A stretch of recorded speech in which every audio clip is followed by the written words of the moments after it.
He experimentado, he tratado distintos estilos, herramientas, y lo que se ve ahora es lo que se ha ido quedando en los últimos 10 años que llevo pintando.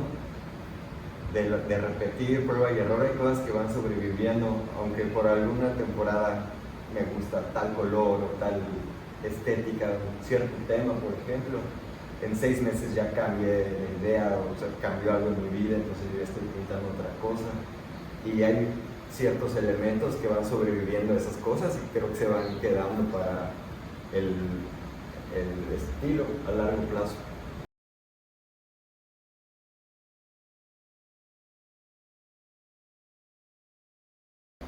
Todos existen, todos tienen como que una historia en el mundo real, alguna experiencia.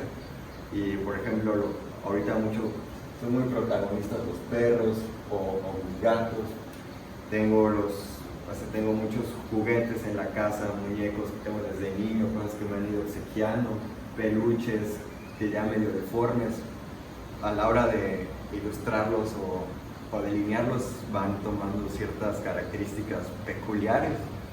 No siempre parecen el personaje en el que me estoy basando. Es como que una esencia de que en ese momento me sucedió algo, yo estaba viendo este personaje o tal personaje representa cierta cosa y se pasa a la tela, ¿no? Como un recurso gráfico. Igual los símbolos, uso a veces cosas que vienen como de la música, como las dos líneas con los 2 puntos, es donde abres o cierras el compás, la repetición, los silencios, luego parece un sombrerito, pero realmente es un silencio.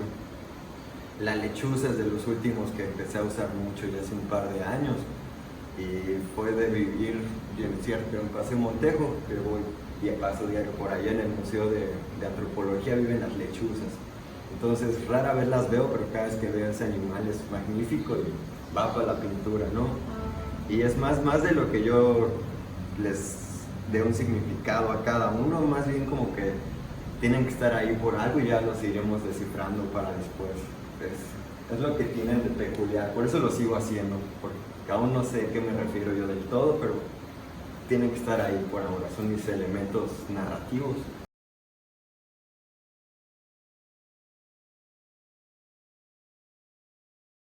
Fue curioso porque realmente yo vivo encerrado, yo estoy en un taller todo el tiempo y los que me conocen saben que van allá porque ahí estoy, es rarísimo que salgo al súper y a comprar mi cerveza. Pero por lo mismo de la pandemia siento que al principio no sentí el golpe, o sea, la diferencia de la ciudad, porque no salgo a la ciudad. La ley seca sí me afectó para bien y fuertemente. Yo necesitaba retomar de alguna manera, sí. Y fueron unos meses que me vinieron muy bien. O sea, fue como si se me acercaron clientes, amigos, coleccionistas. Porque luego ese cliente no me gusta porque no todos son clientes. Hay quien te compra para apoyarte y hay quien te compra un producto. Pero sí se me acercaron justo en ese momento, me llegaron encargos, me iban a visitar, como dices acá, por cita. Y de hecho me adapté muy bien a ese ritmo, como que la ciudad iba muy acelerada para mí, bueno, el mundo, y ahorita que el mundo se paró, es como que, esto me funcionó muy bien este año. Y realmente mi rutina no cambió, pero sí cambió el contexto un poco. Y leer las noticias te vuelves loco. Sí.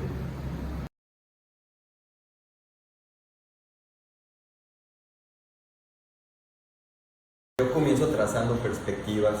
Cuando no sé qué voy a hacer, empiezo siempre poniéndome límites.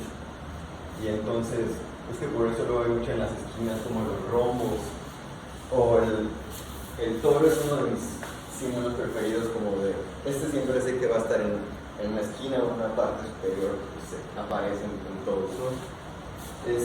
Por ejemplo, acá siempre es muy importante para mí que estén en un espacio, pero que en ese espacio hayan pasado cosas. No es una escenografía construida para hacer una pintura, aunque sea en mi cabeza, sino como que ellos estaban en un espacio y alguien les dijo, pónganse para la foto.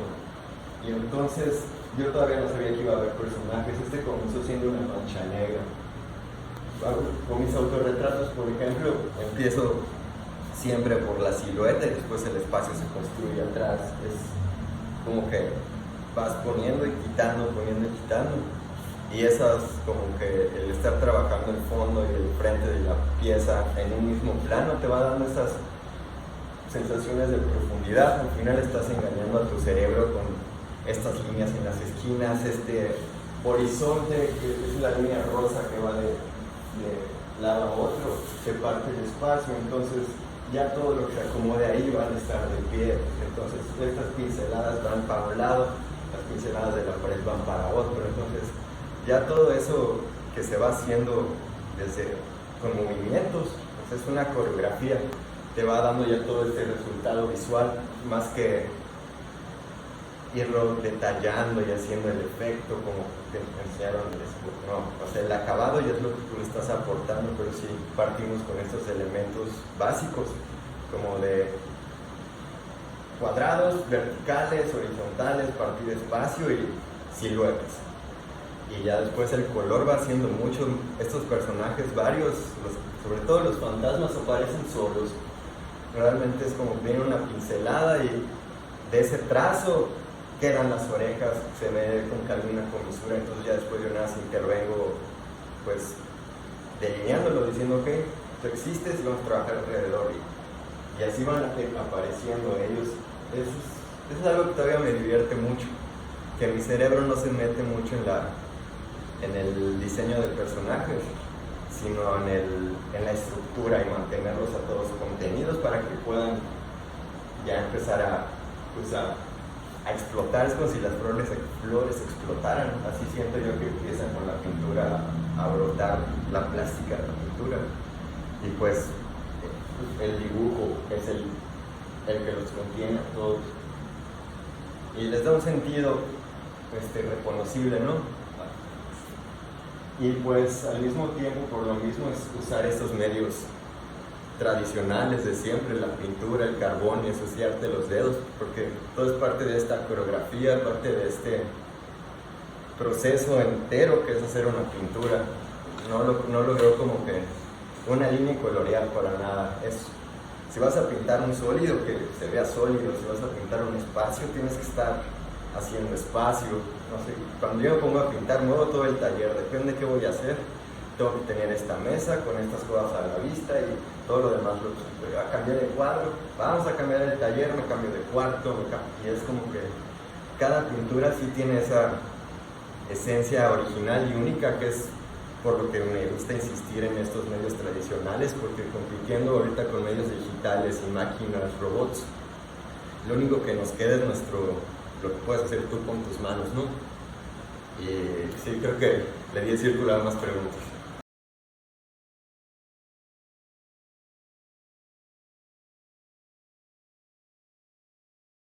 Me bloqueo mucho, pero al mismo tiempo soy muy berrinchudo y yo hace ya años que me crea este hábito que a veces ya va un poco a lo maníaco obsesivo, pero no dejo de pintar y cuando no sé qué pintar yo solito ya me tengo dicho, cuando no sabes, pinta lo que tengas enfrente, y de ahí vienen a veces estos personajes, o pinto las botellas de cerveza, la salsa, las cosas que tengo de comida, como que ya no pintar no es válido para mí, ¿sabes? A fin de cuentas es algo que pues estoy estudiando para largo plazo y es algo de lo que vivo, entonces si me relajo tantito ya me ha pasado que se diluye todo y hay que volver a empezar desde el principio, ¿no? Entonces sí, ahora sí, el no sé qué pintar no funciona, algo se ocurre siempre. Y también mucho con colaborar, que siempre tengo algún amigo, un colega cerca o alguien visitando el taller, entonces ver siempre a alguien trabajando contigo es un estímulo que hasta solo por verlo trabajar te entra yo me voy a poner a hacer cualquier cosa, o el platicando te relajas, te distraes y ya se contagia el ritmo de trabajo, ¿no?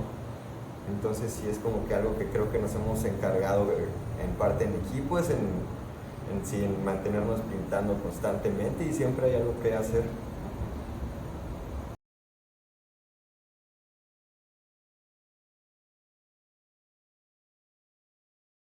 que la comunidad, cuando decidimos trabajar en comunidad fue algo que pasó solo, pues veníamos de la escuela de artes, pero no íbamos a la escuela de artes, pero éramos los mismos que estábamos allá encerrados en un taller y pues ya tienes tu capricho que es tu cerveza, tu cigarro, ponte a trabajar y es algo como que nos fuimos, es porque realmente cuando íbamos a la escuela era porque me daba flojera estar sentado viendo una película, yo quería estar pintando.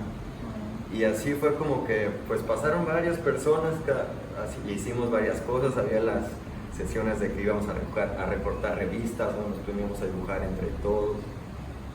Y poco a poco se fue haciendo el hábito de la casa, entonces ya las personas que se acercaban al taller iban como a trabajar y al final de este último par de años se hizo un equipo más sólido, que es lo que llamamos Guayé, y nos lo tomamos más en serio y religiosamente cada sábado ahí estábamos, 2 veces a la semana la mayoría pasaban al taller y fuimos muy productivos. Estos años nos ayudó mucho pues a compartir los procesos, a compartir toda esta experiencia de la pintura con alguien más.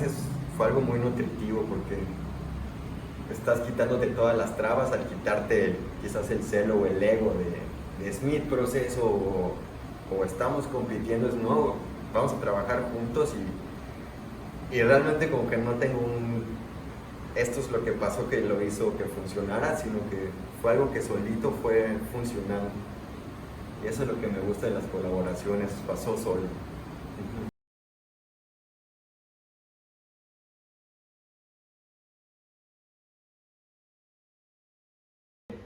Guayé es una aliteración, realmente ya lo investigamos bien por la palabra guayané, que significa el ser de aquí, en el maya.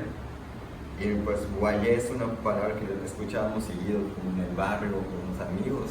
Eso está bien guayé o esto es guayé, refiriendo a que es de aquí. Y cada quien lo escribía diferente o lo pronunciaba distinto hasta que nosotros se nos fue quedando como un chiste local y ya eventualmente lo vas repitiendo tanto y le vas dando su sentido, ¿no? Ahora con guayé pues es como una especie de,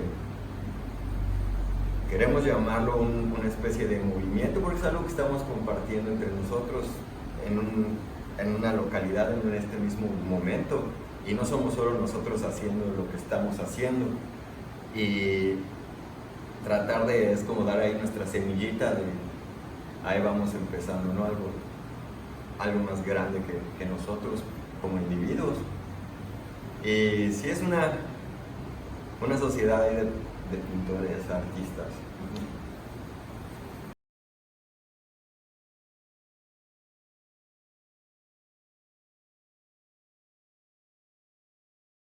Así influyentes que son, dice Rembrandt, Bosco, Greco,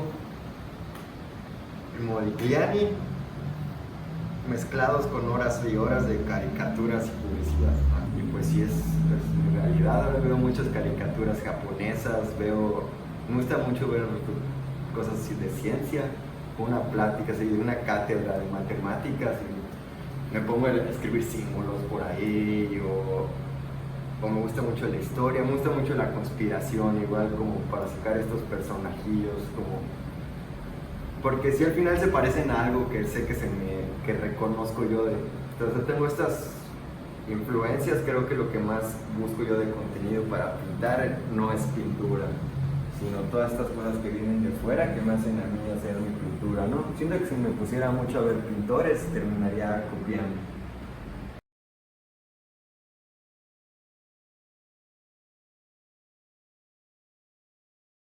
Si quieres hacer algo por la comunidad, nosotros traemos recursos de fuera y todo nos lo gastamos en nuestro barrio, es algo que hacemos de nuestros principios y sí está ahí en la bandera guayé, ¿no?